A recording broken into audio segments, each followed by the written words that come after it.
Hello, my dear friends. Welcome to my channel. Today, the topic of our discussion is pest resistant plants. Imagine आप एक बहुत बड़ी tobacco field के owner हैं, मगर इस साल आपकी फील्ड में बहुत ही कम प्रोडक्ट प्रोड्यूस हुआ है. मतलब आपके फील्ड की जो ईल्ड है या प्रोडक्ट प्रोड्यूस हुआ है वो बहुत ही कम है and you have suffered a big loss. Then you have discussed this to your biotechnologist friend, and after detection you got to know your plants were infected by a soil nematode called Meloidigyne incognita. Meloidigyne incognita क्या है? Meloidigyne incognita एक soil में रहने वाला nematode होता है. Okay, and ये बहुत सारे प्लांट के रूट को इन्फेक्ट करता है, जैसे कि टोबैको प्लांट के रूट को. ये टोबैको प्लांट के रूट को क्यों इन्फेक्ट करता है? ये टोबैको प्लांट के रूट को इन्फेक्ट, मान लीजिए ये एक सॉइल नेमाटोड है मेलोइडिगाइन इनकॉग्निटा. ये प्लांट के रूट को इन्फेक्ट करता है अपना न्यूट्रिशन लेने के लिए, राइट? लेकिन जब ये प्लांट के रूट को इन्फेक्ट करता है, प्लांट के रूट में लॉस होता है. इन्फेक्शन होने की वजह से इसमें नॉट्स बन जाते हैं. नॉट्स मतलब गांठें बन जाती हैं, राइट?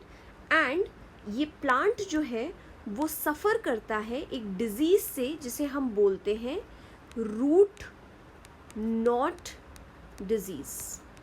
अगर प्लांट के रूट में कोई डिजीज़ हो जाएगा, सो ऑब्वियस सी बात है उस प्लांट का ईल्ड जो है, प्रोडक्ट जो है, वो बहुत ही कम प्रोड्यूस होगा. नाउ अगर आपकी टोबैको की फील्ड है, definitely you will be concern कि आपके प्लांट को इतना इन्फेक्शन ना हो एंड आपकी ईल्ड कम ना हो. आपका बायोटेक्नोलॉजिस्ट फ्रेंड आपको सजेस्ट करता है कि एक नेमाटोड रेजिस्टेंट प्लांट बना के वो देगा आपको. नेमाटोड रेजिस्टेंट प्लांट बनाना मतलब क्या होता है कि आपका जो टोबैको प्लांट है उसे अगर मेलोइडिगाइन इनकॉग्निटा इन्फेक्ट करे तो मेलोइडिगाइन इनकॉग्निटा जो होता है उसकी डेथ हो जाए मगर प्लांट को कुछ ना हो, राइट? ऐसा कैसे पॉसिबल है?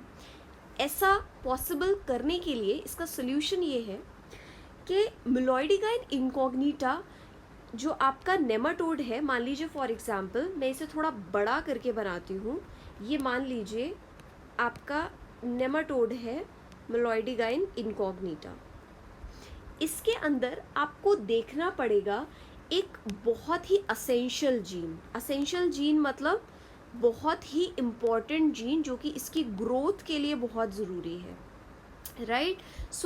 जब आप इसका जीन, मान लीजिए फॉर एग्जांपल ये जो मैंने बनाया है ये इसका न्यूक्लियस है. इमेजिन ये इसका न्यूक्लियस है. न्यूक्लियस के अंदर इसका एक बहुत ही असेंशियल जीन प्रेजेंट है एंड ये जो जीन है ये ट्रांसक्रिप्शन करके क्या बनाता है?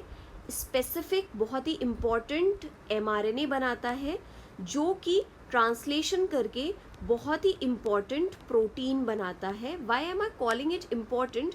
क्योंकि ये प्रोटीन जो है ये इस नेमाटोड की ग्रोथ के लिए बहुत ही इम्पॉर्टेंट है, राइट? आपने क्या करना है, अगर आप चाहते हो कि वो नेमाटोड की डेथ हो, आप उसका बहुत ही इम्पॉर्टेंट असेंशियल जीन ढूंढोगे. वो जीन ट्रांसक्राइब करके mRNA बनाएगा, ट्रांसलेट करके प्रोटीन बनाएगा. आपने क्या करना है कि उसके जीन को टारगेट करना है, मतलब उस जीन से बनने वाले प्रोटीन को टारगेट करना है. क्योंकि अगर वो प्रोटीन आपने बनने से रोक दिया, क्योंकि वो असेंशियल प्रोटीन है, उस नेमाटोड का डेथ हो जाएगी, राइट? आपका गोल क्या है? आपको एक एसेंशियल जीन ढूंढना है जो कि जिसकी एक्सप्रेशन को आप रोक दो, मतलब प्रोटीन के सिंथेसिस को आप रोक दो. एंड अगर उसका प्रोटीन सिंथेसाइज नहीं होगा तो उस नेमाटोड की ऑटोमेटिकली डेथ हो जाएगी. ऐसा कैसे पॉसिबल है? How come is that possible?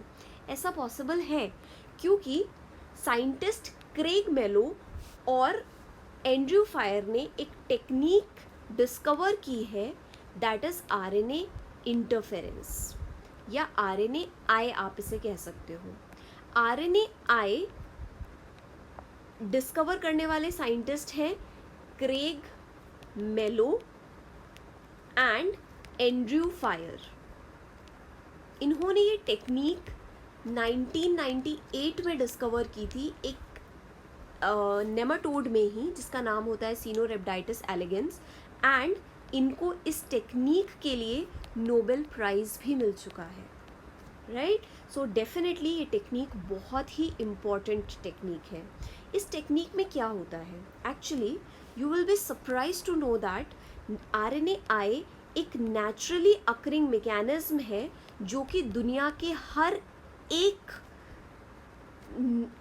एक यूकैरियोटिक ऑर्गेनिज्म में चल रही है। सो RNAi is a naturally occurring defence mechanism which is occurring in all the eukaryotic organism। अब आप भी तो यूकैरियोटिक ऑर्गेनिज्म हो, सो आपके अंदर भी ऑब्वियसली ये मैकेनिज्म चल रही होगी, लेकिन आपके अंदर किस चीज़ के अगेंस्ट चल रही होगी? आप एनवायरनमेंट में एक्सपोज रहते हो, राइट। सो आप एनवायरनमेंट में एक्सपोज रहते हो तो आपके कांटेक्ट में वायरसेस भी आते हैं, बैक्टीरिया भी आते हैं।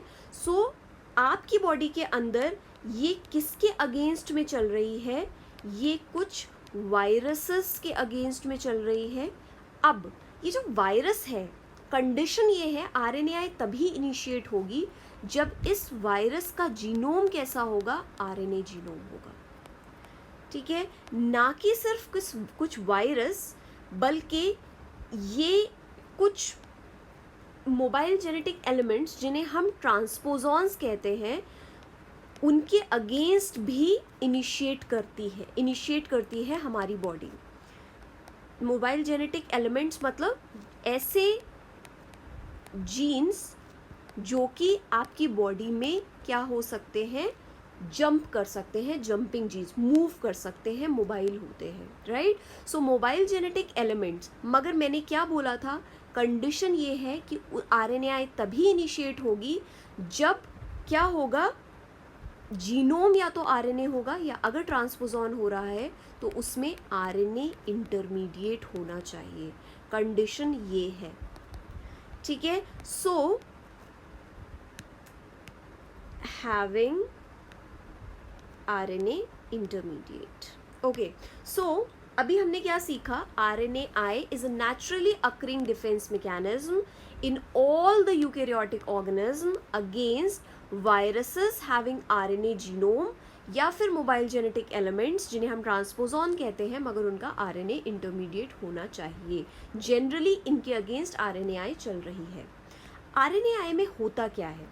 RNAi मैकेनिज्म में क्या होता है कि एक, मैंने अभी आपको जस्ट बोला कि RNA जीनोम होना चाहिए, राइट। सो RNA जीनोम होना चाहिए कोई भी आपका ऑर्गेनिज्म जो कि अटैक कर रहा है उसके अगेंस्ट। सो मान लीजिए फॉर एग्जांपल कोई भी ऑर्गेनिज्म है जिसका RNA जीनोम है, mRNA हो गया, राइट। सो RNAi में क्या होता है कि एक डबल स्ट्रैंडेड RNA की मदद से एक स्पेसिफिक mRNA को साइलेंस किया जाता है। क्या बोला मैंने? कि एक स्पेसिफिक mRNA को, राइट। ये स्पेसिफिक mRNA वो mRNA होगा जो कि प्रॉब्लम क्रिएट कर रहा है, ओके। सो स्पेसिफिक mRNA को एक डबल स्ट्रैंडेड RNA की मदद से साइलेंस किया जाता है। This mechanism is known as RNAi। ये आपको बहुत अच्छे से समझाने के लिए हम एग्जाम्पल लेंगे टोबैको प्लांट का, जो कि आपने बनाए हैं पेस्ट रेजिस्टेंट प्लांट। कैसे बनता है ये? How come is that possible? आपका मेन गोल था नेमाटोड रेजिस्टेंट प्लांट बनाना या फिर पेस्ट रेजिस्टेंट प्लांट बनाना। ये कैसे पॉसिबल है? ये ऐसे पॉसिबल है कि आपको क्या करना पड़ेगा? मान लीजिए फॉर एग्जाम्पल मैं एक प्लांट सेल लेती हूँ। मान लीजिए this is a plant cell. This is a plant cell. ये plant cell कौन सा वाला है? ये हमने लिया है टोबैको प्लांट का प्लांट सेल, राइट? क्योंकि हम क्या बनाने वाले हैं? We are going to make nematode resistant plant. What we are going to make बच्चों? We are going to make nematode resistant plant. एक स्पेसिफिक नेमाटोड जो कि इन्फेक्ट कर रहा है उसके अगेंस्ट हमें प्लांट बनाना है. कौन सा प्लांट हम यहाँ पे ले रहे हैं? टोबैको प्लांट हम ले रहे हैं. So this is the plant cell. अब मान लीजिए इस प्लांट को के सेल को या प्लांट को एक नेमाटोड इन्फेक्ट करता है. ये हो गया आपका नेमाटोड. कुछ देर पहले ही मैंने आपको यहाँ पे बताया था कि आप नेमाटोड रेजिस्टेंट प्लांट कैसे बना सकते हो. I have given you a hint. यहाँ पे मैंने आपको क्या बोला था कि जिस नेमाटोड, अगर आप मान लीजिए नेमाटोड के अगेंस्ट बना रहे हैं, मेलॉयडिगन इनकॉग्निटा के अगेंस्ट बना रहे हैं, सो उसके लिए आपको उनके स्पेसिफिक जीन जो कि असेंशियल जीन है उन्हें टारगेट करना पड़ेगा, उनको एक्सप्रेस करने से रोकना पड़ेगा. सो अगर वो जीन प्रोटीन नहीं बनाएंगे तो उनकी डेथ हो जाएगी. सो सेम केस मैं यहाँ पे ले रही हूँ. यहाँ पे आपका नेमाटोड हो गया. नेमाटोड का ये मान लीजिए न्यूक्लियस हो गया है एंड इस न्यूक्लियस के अंदर नेमाटोड का ये असेंशियल जीन प्रेजेंट है, या फिर आप कह सकते हो नेमाटोड के वो स्पेसिफिक जीन जो कि mRNA बनाते हैं और ट्रांसलेट करके एक वेरी असेंशियल प्रोटीन बनाते हैं जो कि इस नेमाटोड की ग्रोथ के लिए बहुत ही ज़रूरी है.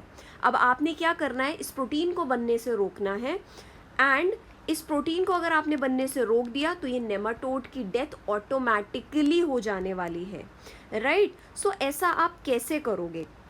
ऐसा आप करोगे नेमाटोड रेजिस्टेंट प्लांट बनाने के लिए RNAi की मैकेनिज्म के थ्रू. मैंने आपको अभी जस्ट बोला था कि RNAi की मैकेनिज्म कैसे इनिशिएट होती है. जब कोई क्या चीज़ें आती हैं, या तो कोई वायरस आता है या कोई मोबाइल जेनेटिक एलिमेंट या कोई भी ऐसा तरीका जिससे एक RNA जीनोम बॉडी के अंदर यूकैरियोटिक ऑर्गेनिज्म के आ जाए और उसको उसकी बॉडी जो है क्या समझ ले, एक नॉन सेल्फ चीज़ समझ ले और उसके अगेंस्ट RNAi इनिशिएट कर दे. सो आपका मेन गोल क्या है? इस प्लांट सेल के अंदर आप डबल स्टैंडर्ड RNA बनवाओ जो कि RNAi को इनिशिएट कर दे. ओके, अब सिंपल सा क्या है, तुम्हें कौन से जीन टारगेट करने हैं बच्चों? आपको ये असेंशियल जीन्स टारगेट करने हैं या फिर नेमाटोड स्पेसिफिक जीन टारगेट करने हैं. So all you have to do is, ये जो नेमाटोड स्पेसिफिक जीन्स हैं या असेंशियल जीन्स हैं, इन असेंशियल जीन को इस प्लांट सेल के अंदर इंट्रोड्यूस करवाना है. सो इंट्रोडक्शन के लिए क्या करोगे? इस जीन को इंट्रोड्यूस करवाने के लिए आपको एक वेक्टर चाहिए होगा और प्लांट्स के लिए सबसे कॉमनली यूज वेक्टर क्या होता है? एग्रोबैक्टीरियम ट्यूमिफेशन.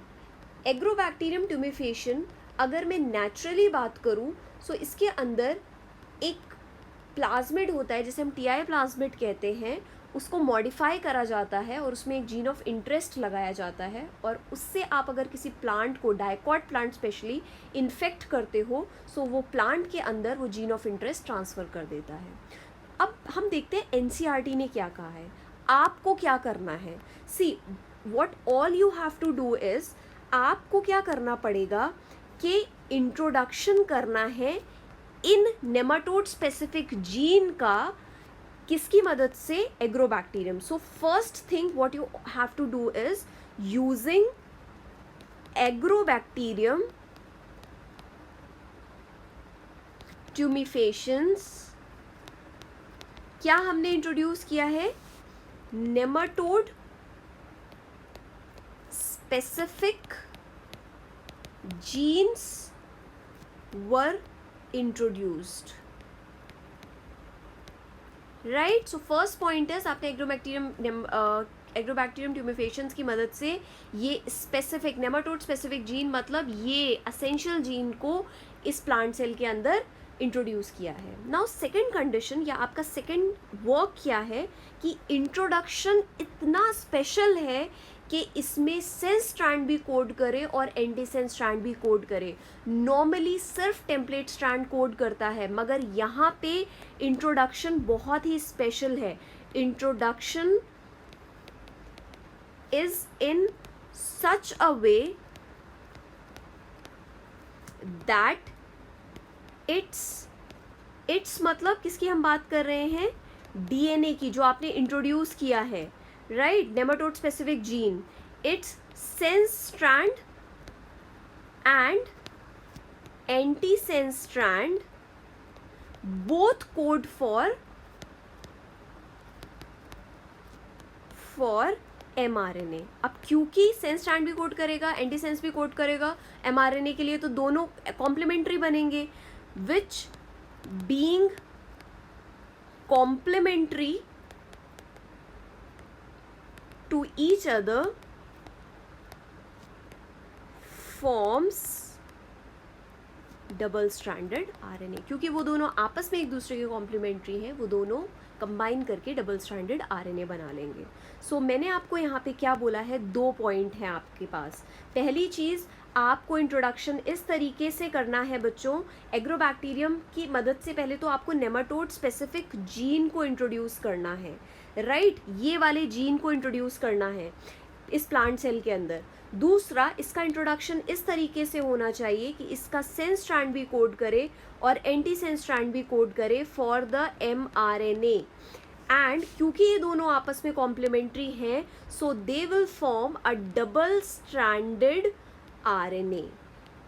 अब ये डबल स्ट्रैंडेड RNA जैसे ही प्लांट सेल में आएगा, ये इसका खुद का तो नहीं है, सो प्लांट सेल इसके अगेंस्ट क्या इनिशिएट कर देगा बच्चों, RNAi इनिशिएट हो जाएगा। अगर मैं RNAi को आपको डिटेल में पढ़ाऊँ, सो पहला स्टेप RNAi का होता है कि इस पे एक RNase एंजाइम वर्क करता है जिसे हम डाइसर बोलते हैं, एंड वो क्या करता है, इसको छोटे छोटे स्मॉल इंटरफेयरिंग RNA में ब्रेक कर देता है। So it will, this double stranded RNA will be broken into small interfering RNA। अब इसके बाद इस पे RNAi का दूसरा कॉम्प्लेक्स वर्क करता है, that is RISC, RNA interfering silencing complex work करता है।